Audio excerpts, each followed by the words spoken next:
गुरुर्देवो महेश्वरा गुरुर्साक्षात् परब्रह्म तस्मै श्री गुरुदेव नमः। तस्मै श्री गुरुदेव नमः।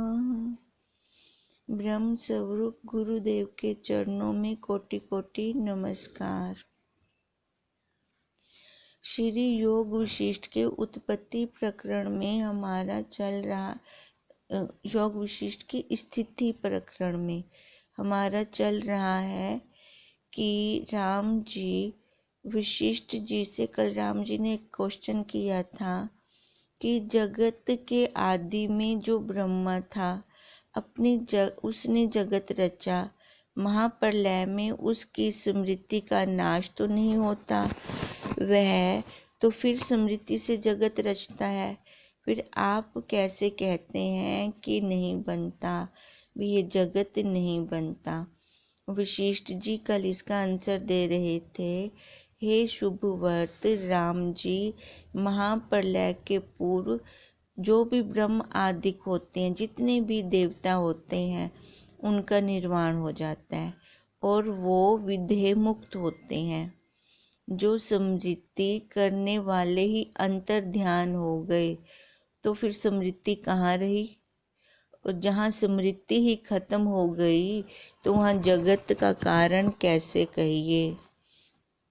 महाप्रलय उसका नाम है जहाँ सर्व शब्द अर्थ सहित निर्मूल हो जाते हैं।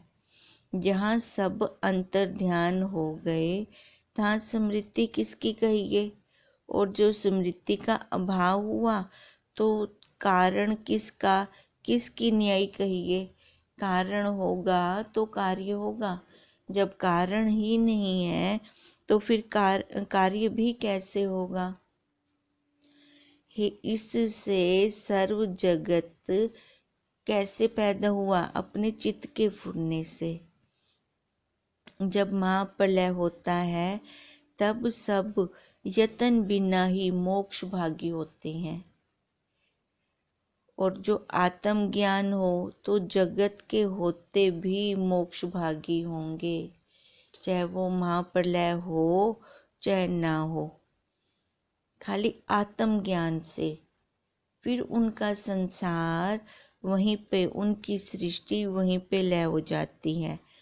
पर जो आत्म ज्ञान नहीं होता तो जगत उनको दृढ़ होता है, फिर उसकी निवृत्ति नहीं हो सकती। जगत की निवृत्ति का एक ही उपाय है।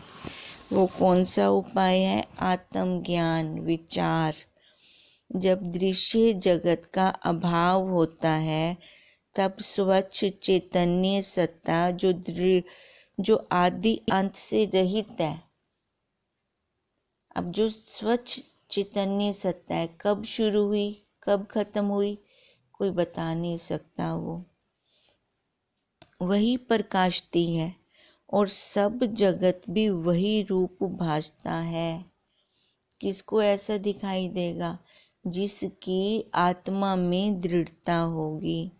सर्व में अनादि सिद्ध ब्रह्म तत्व प्रकाशित है।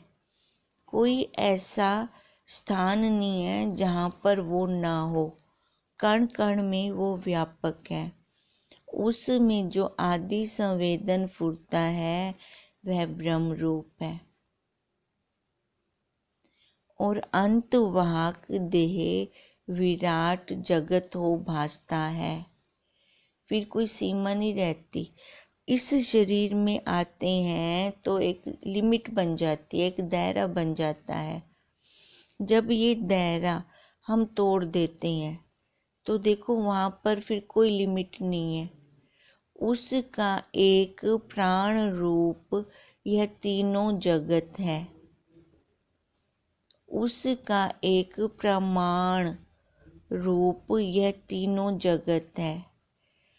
उसमें देश काल क्रिया द्रव्य दिन रात्रि क्रम हुआ है। देखो वो है तो ये काल को भी, वस्तु को भी, देश को भी जनवा रहा है, जान रहा है। अगर वो ना हो तो काल, देश, वस्तु कौन जाने। सब संकल्प रूप है और ब्रह्म सत्ता का प्रकाश है। जो प्रबुद्ध ज्ञानी है, जो प्रबुद्ध आत्मज्ञानी है, उसको सब जगत एक ब्रह्म रूप ही भासता है। प्रबुद्ध किसको कहते हैं? प्रबुद्ध आत्मज्ञानी, जिसने बहुत अधिक विद्या अर्जित की हो, उसको प्रबुद्ध आत्मज्ञानी कहते हैं। अब उसको सब जगत एक ब्रह्म रूप ही भासता है, इसके अलावा तो और कुछ दिखता ही नहीं है उसको। उसने अपनी दृढ़ता बना ली उसमें फिर। और जो अज्ञानी है उसके चित्त में अनेक प्रकार की जगत की भावना होती है। द्वैत भावना से वो फिर घूमता रहता है, भटकता रहता है।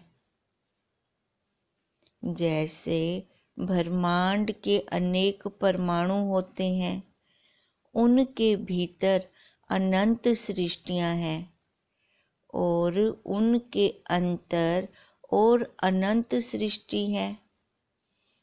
जैसे प्याज के छिलके उतारते जाओ, उतारते जाओ, उतारते जाओ, खत्म हो जाता है, प्याज ही खत्म हो जाता है। ऐसे ही जो अज्ञानी है उनके अंदर देखो, एक फुरना लय होता है तो दूसरा शुरू हो जाता है, अभी वो लय हुआ तो कुछ और आ गया। ये संकल्प विकल्प उनके कभी खत्म ही नहीं होते, हमेशा द्वैत में रहते हैं वो। कभी किसी से राग हो रहा है तो कभी किसी से द्वेष हो रहा है। एक दिन में कितनी सृष्टियां उनकी बनती हैं और कितनी उनकी लय होती हैं, और उनके अनंतर और अनंत सृष्टि। अब एक सृष्टि बना ली अपने परिवार की। अब परिवार में कितने सदस्य हैं? पतिदेव हैं, बच्चे हैं, सासू माँ हैं। देखो फिर आगे एक एक की सृष्टि फिर वो अपने अंदर बनाता जाता है। अब जैसे वो चैन बन जाती है उसकी वैसे बननी शुरू हो जाती है फिर। और जो अनंतर सृष्टियां हैं उनके अंदर और अनंतर सृष्टि फूटती है। अब खाली बच्चे को ही ले लो, बच्चा बड़ा होगा,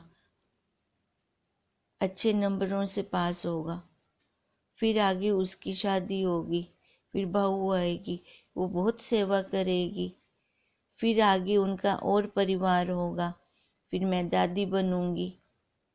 अब देखो ऐसे सृष्टियां हम अपने आप बनाते रहते हैं, ख्याली पुलाव, इनमें कुछ दम नहीं है, पर यही माया हमें भटका जाती है।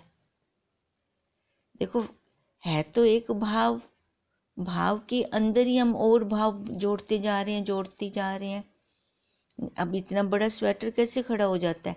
फंदे के अंदर फंदा, फंदे के अंदर फंदा। अब ये जीव आया कैसे? अकेला, अकेला आकर इसने देखो फंदे के अंदर फंदा करते करते कितना बड़ा अपना परिवार बना दिया। अब यही परिवार इसका खत्म होने को नहीं आता, ये जन्मों जन्मों तक फिर चलता रहता है। अब इसलिए तो वशिष्ठ जी कह रहे हैं, उसने एक अंदर सृष्टि बनाई, उस अपने अंदर एक सृष्टि की अनंत सृष्टियां। बेटे की सृष्टि उसके अंदर अलग, बेटी की अलग, पति की अलग, सास की अलग। देखो ये सृष्टियां कैसे जीव बनाता है। तैसे ही और जो अनंतर सृष्टि है, एक तो उसके अपने संस्कार इतने होते हैं, फिर ऊपर से आकर बाहर के संस्कार वो इतने और जमा कर लेता है, उनके अनंतर फिर और सृष्टियां फूटती रहती हैं। सो सब ब्रह्म तत्व का ही प्रकाश है। देखो, चाहे अज्ञान काल हो चाहे ज्ञान काल हो, अज्ञान काल में भी तो वही है, पर हमें तब उसका पता नहीं है। तब हम क्या कह रहे हैं? मैं अपने आप को ये शरीर मान के हम सारी क्रिया कर रहे हैं। तब उस साक्षी का तो कुछ अता पता ही नहीं है। अगर वो सत्ता, वो अधिष्ठान ना हो तो ये अज्ञान काल में भी कुछ नहीं कर सकता। ज्ञान काल में तो उसका पता ही चल जाता है। तो अज्ञान काल में भी उसने हमें नहीं छोड़ा। वो इसी इंतजार में रहा, क्या पता मेरा बच्चा कभी मुड़ के आ जाए वापिस। ब्रह्म रूपी महासुमेरु है। देखो, है तो वो भी एक चिद सत्ता, एक छोटी सी अपनी चेतना है। अब बड़ी से बड़ी इतनी है कि कण कण में व्यापक है। पूरा विश्व, पूरी सृष्टि को वही सत्ता दे रहा है। और छोटी से छोटी इतनी है, एक बाल का भी 1000वां हिस्सा। उसके भीतर अनेक जगत रूपी परमाणु हैं। सो सब अभिन्न रूप है, उससे अलग कुछ नहीं है, एक में एक है। हे राम जी, सूर्य की किरणों के समूह में जो सूक्ष्म त्रिसेणु होते हैं, उनकी संख्या कदाचित कोई कर भी सके, परंतु आदि अंत से रहित जो आत्मा रूपी सूर्य है, उसकी त्रिलोकी रूपी किरणों की संख्या कोई नहीं कर सकता। देखो, जब सूरज निकलता है, अपना थोड़ा सा दरवाजा खुला हो तो एक लाइट किरण सी आती है अंदर, वो प्रकाश हमें स्पष्ट दिखाई देता है। और उस प्रकाश में कितने छोटे छोटे परमाणु भी हमें दिख रहे होते हैं। अब कहते हैं, अगर कोई वो भी गिन सकता है, गिनना चाहे तो वो भी गिन सकता है, पर है वो भी असंभव। पर कोई गिनना चाहे तो वो भी त्रिसेणुओं को गिन सकता है। परंतु अपने अंदर एक ही दिन में कितनी सृष्टियां उदय होती हैं और कितनी लय होती हैं, यह कोई भी नहीं गिन सकता। जैसे समुद्र में जल और पृथ्वी में धूलि की असंख्य परमाणु हैं, तैसे ही आत्मा में असंख्य परमाणु रूप सृष्टि है। तभी तो ये जीव का आकार खत्म नहीं हो रहा, तभी इसका ये जन्म खत्म नहीं हो रहा। उन सृष्टियों में, भावों में ही ये कर्म कर देता है। फिर उन कर्मों का फिर भोक्ता कोई और बनेगा नहीं, वही खुद आएगा भोगने के लिए। फिर तो यही क्रिया चल रही है, जन्मों जन्मों से यही क्रिया चल रही है। अब हर जन्म में उसकी अपनी सृष्टि, खुद के अपने संस्कार तो उसके खत्म नहीं होते, साथ में और संस्कार भी साथ में जोड़ लेता है। पर एक बार जब हम तत्वनिष्ठ गुरुदेव के चरणों में आ जाते हैं, तो फिर देखो, ये ज्ञान अग्नि के द्वारा ये सारे जल जाते हैं, भस्म हो जाते हैं। जैसे आकाश शून्य रूप है, तैसे ही आत्मा चिदाकाश जगत रूप है।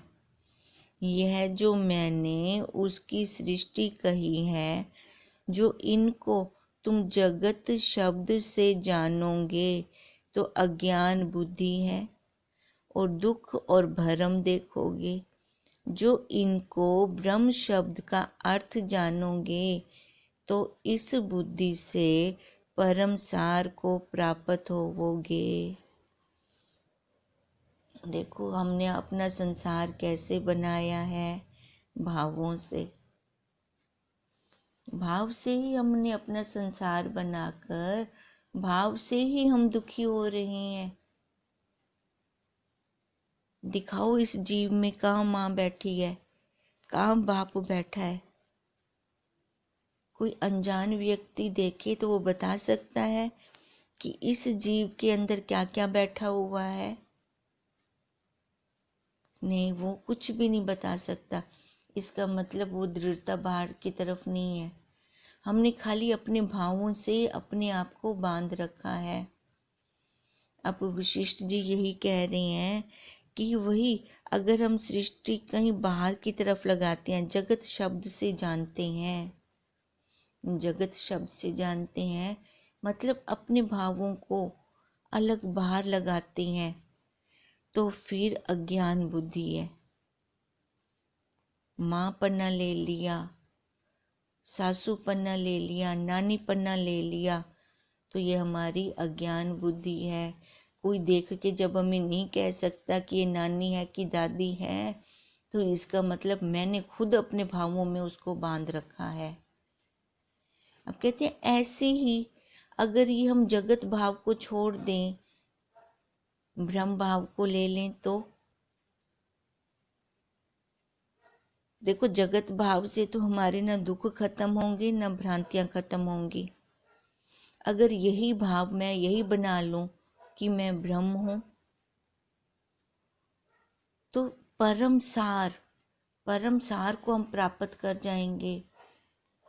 एक है हंस और एक है परम हंस। हंस कौन है? शिष्य है, साधक है, जो अभी निखेड़ा कर रहे हैं। हम मोती चुन रहे हैं, सार ले रहे हैं, असार को छोड़ रहे हैं, अभी पुरुषार्थ में चल रहे हैं। पर परम हंस कब बनेंगे? जब बुद्धि में सार ही आएगा, असार की तो कोई जगह ही नहीं रहेगी। अब यही वशिष्ठ जी कह रहे हैं, यही हमारे गुरुदेव जी ने हमें कहा है कि भाव से भाव को काटो, कल्पना से कल्पना को काटो। कल्पना देखो अपना अर्थ खुद बोल रहा है, अरे कल्पना ते असां किन्ना कल्प दूं?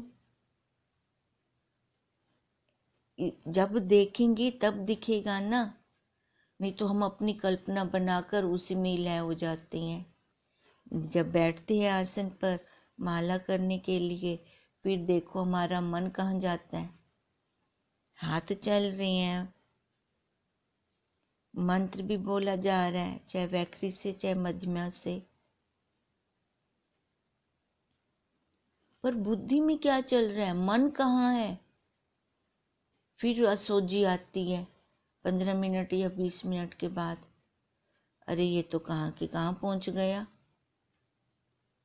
अब इसलिए हमें गुरुदेव अलर्ट करते हैं कि जब भी हम पहले आसन पे बैठें तो 15 मिनट पहले इस मन को देखें, कोई क्रिया ना करें, इसको देखने का काम करें। अब जैसे जैसे देखेंगे, अब बिल्ली को देख रही हो तो वो दूध कैसे पिएगी? दूध पी नहीं सकती। ये माया हमें बहुत भरमाती है, पर डंडा हमारे हाथ में हो गुरुदेव के महावाक्य रूपी डंडा, अपनी एकाग्रता का डंडा, ये हमारे हाथ में होगा तो बिल्ली देखो फिर कभी दूध ही नहीं पी सकेगी। हमारी मर्जी होगी तो हम उसको दूध पिलाएंगे,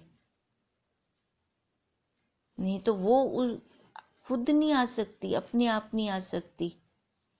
इतनी हमारे अंदर पावर है, हम निकालें। वो मना थोड़ी करती है, वो तो सदियों से हमारा इंतजार कर रही है। क्या पता ये बच्चा कब निकल के आए। अगर वो इंतजार ना करती तो अज्ञान काल में हम देखो इस शरीर को प्रेफरेंस देते थे, उसको इग्नोर करते थे, तो भी तो उसने साथ दिया इसी आशा से, इसी उम्मीद से, क्या पता कभी मोड़ आए। इसलिए बचपन से लेकर आज तक वो सोया, अपना साक्षी कभी सोया?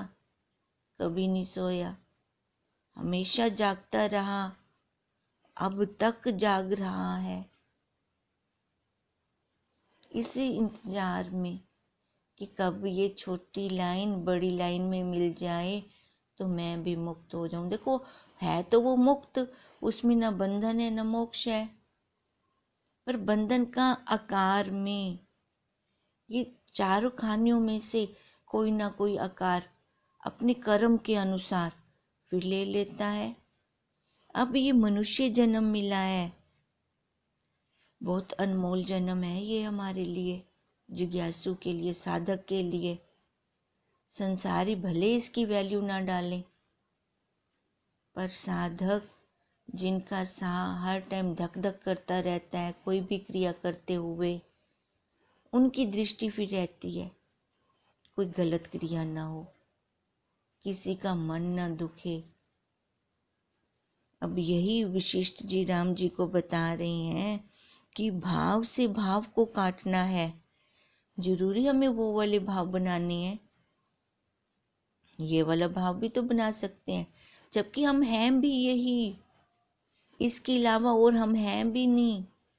और तो हमने अध्यास में, भ्रांति में, अधूरे ज्ञान में हमने अपने ऊपर ये लेवल थोप रखा है, माँ का, पत्नी का, बहन का, बाप का, चाचा का, दादा का, ये थोपे हुए लेवल है। देखो, जब इनको हटाते हैं तो ये हट भी तो जाते हैं, तो इसका मतलब इनमें कोई दम नहीं है। दम किस में है? मायापति में, वही ब्रह्म। इसलिए गुरुदेव हमें बार बार कहते हैं, अरे तू ब्रह्म है, अरे तू ब्रह्म है। अब पर्दे हटा दें, एक बार ये पर्दे खोल दें, बादलों को बल लगाकर हटा दें, तो वो नीचे है ही है, उसको ना कहीं से लाना है ना किसी ने डालना है। अपनी अज्ञानता के कारण हमने अपनी आंखें बंद की हुई है, आंखों वाले अंधे होकर घूम रहे हैं।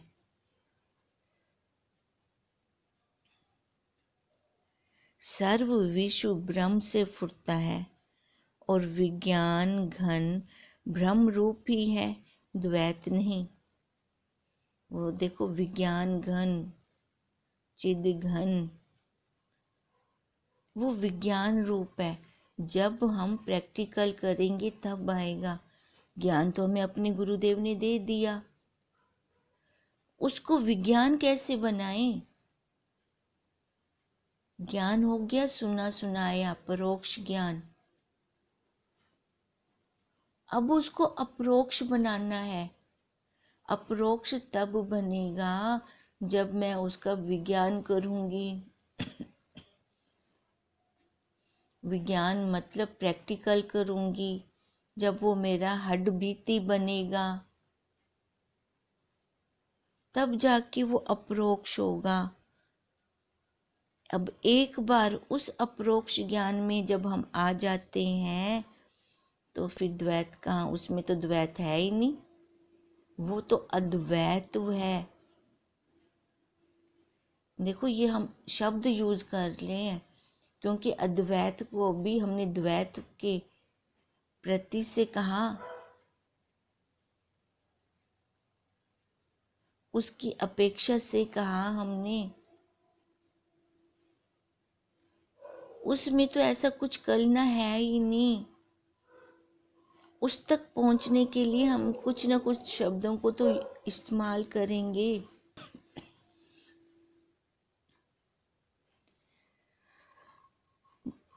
जब जानोगे तब तुमको ऐसा भासेगा।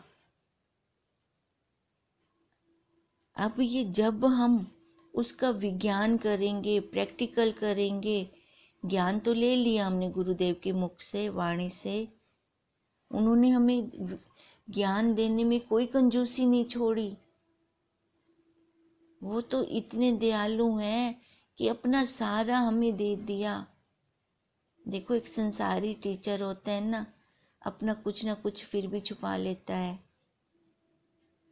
पर हमारे गुरुदेव ने हमारे पास कुछ नहीं छुपाया। वो तो हमें अपना सम्मान बनाना चाह रहे हैं। पारस फिर भी लोहे को सोना करता है, पारस नहीं करता। कितना अंतर है पारस में और हमारे गुरुदेव में। गुरुदेव तो अपने जैसा, जैसी उनकी स्थिति है, अपने शिष्य को वहां पहुंचाना चाह रहे हैं, पर शिष्य भी तो उतना ऊंची स्थिति वाला हो। जैसे केवल्य उपनिषद में ब्रह्मा जी और अश्वलायन दोनों का संवाद चलता है।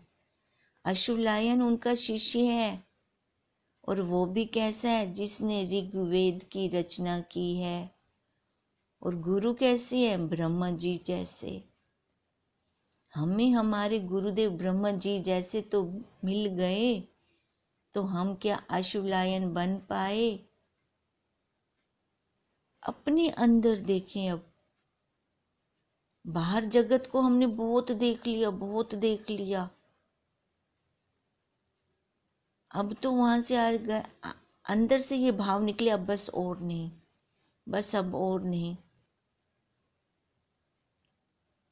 मैं अपने ब्रह्मा जी जैसे गुरुदेव को अश्वलायन बन के दिखाऊंगा। देखो ये थोड़ी दृढ़ता तो आए। गुरुदेव तो इतने दयालु हैं, अपने आप हमारा हाथ पकड़ लेंगे।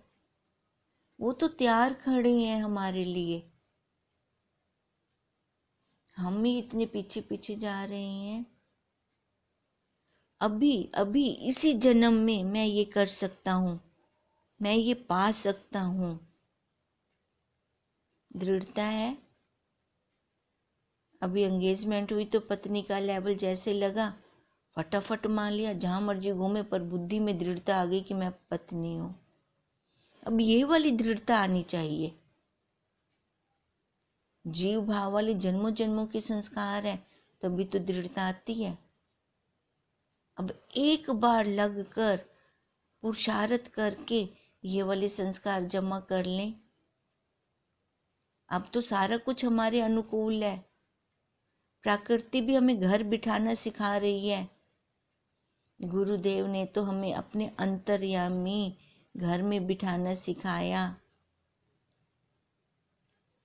देखो फिर भी काम धंधे का, अब प्रकृति ने अब वो भी करके दे दिया। चल बच्चे अब अंदर रहने से बैठ,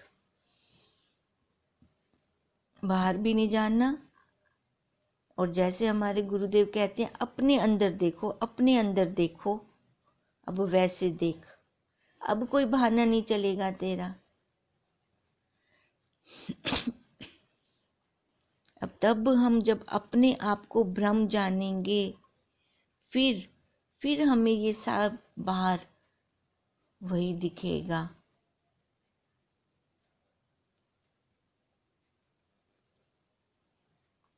ओम ओम ओम।